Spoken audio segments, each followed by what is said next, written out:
Skin and hair care സീരീസിലെ day 5 ആണ് കേട്ടോ. ഇന്ന് നമ്മൾ വന്നിരിക്കുന്നത് നമ്മുടെ ഫേസിലുള്ള ഓയിൽ ബാലൻസിന് വേണ്ടിയുള്ള ഒരു ടിപ്സ് ആയിട്ടാണ്. അതായത് ഓയിൽ സ്കിന്നാർക്ക് ഒരു ബ്ലെസ്സിംഗ് ആയിട്ടാണ് നമ്മൾ ഇന്ന് വന്നിരിക്കുന്നത്. ഇത് നോർമൽ സ്കിന്നാനും ഡ്രൈ സ്കിന്നാനും ട്രൈ ചെയ്തേ നോക്കരുത്.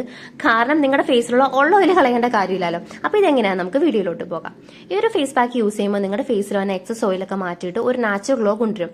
ഈ ഓയിൽ സ്കിന്നാൻ്റെ ഫേസ് എപ്പോഴും ഡള്ളായിട്ടിരിക്കാൻ കാരണം നിങ്ങളുടെ ഫേസിൽ വന്ന എക്സസ് ആയിട്ടുള്ള ഓയിലാണ്. അപ്പോൾ ആ ഒരു എക്സസ് ഓയിൽ ഈ ഒരു ഫേസ് പാക്ക് കൊണ്ട് നമുക്ക് കംപ്ലീറ്റ് ആയിട്ട് മാറ്റാൻ പറ്റും.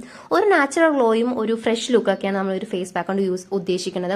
അതുകൊണ്ടാണ് നോർമൽ സ്കിനാണ് ഡ്രൈ സ്കിനാണ് ഇത് യൂസ് ചെയ്യുന്നത് പറഞ്ഞത്. കാരണം നിങ്ങളുടെ ഫേസിലുള്ള നാച്ചുറൽ ആയിട്ട് ഓയിൽ ഇത് കംപ്ലീറ്റ് കളയും. അപ്പോൾ ഭയങ്കര ഡ്രൈ ഫീൽ വരും. അപ്പോൾ ഇതാണ് റിസൾട്ട്. ഒരു ഫ്രഷ് ലുക്ക് നമുക്ക് 100% ഈ ഒരു ഫേസ് പാക്ക് യൂസ് ചെയ്താൽ കിട്ടും.